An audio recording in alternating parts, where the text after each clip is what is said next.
Hey guys, welcome back. As always, I truly appreciate those who have subscribed, those who watch the vids. Guys, I'm just on a teaching mode today. So I encourage you and ask you guys to do the same by simply sharing the vids, whether you like it or not. If you like it, that's a bonus. I appreciate it. But share the vids. The information and knowledge might help the next person. So this vid is for those guys who are into trying out spells, who are busy with spells, who are doing invocation.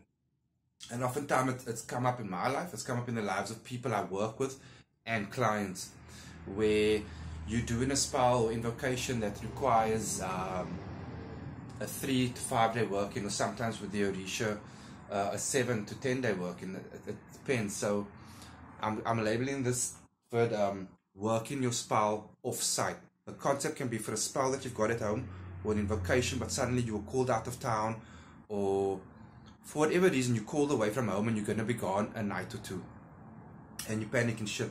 Because as I've been teaching, it is best to keep the spell work in consecutive motion, keep the energy moving on.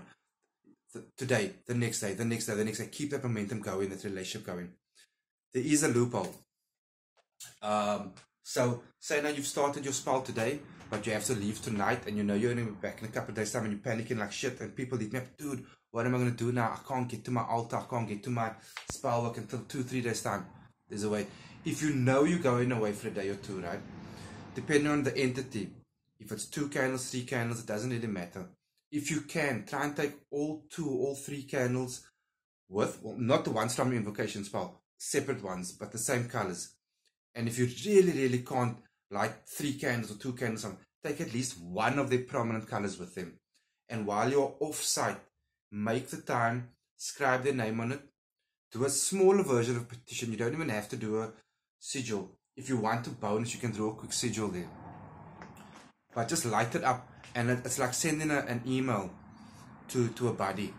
You can just stand there, do a quick invocation, especially like I say, if it's an off-site spell, and you basically send the message to entity saying, as if you're talking to a friend, I'm here right now, I can't get to my altar right now, I can't get to my home right now, but I'm asking you to continue to work the spell, even though it's off-site. Because remember, to them there is no such thing as time and space. So whether you at point B or 100 miles away, it doesn't matter, as long as you keep the communication. That's the key to this vid, and the knowledge in here, guys, is the communication. So you can't get your spell at school, light the candle off-site, speak them, like genuinely speak them. I normally keep the hands up and I speak and say, listen, I'm off-site, I'm thinking of my client, I'm thinking of you, I'm still working the work, can we just keep it going, keep the momentum going, I haven't forgotten, I haven't abandoned.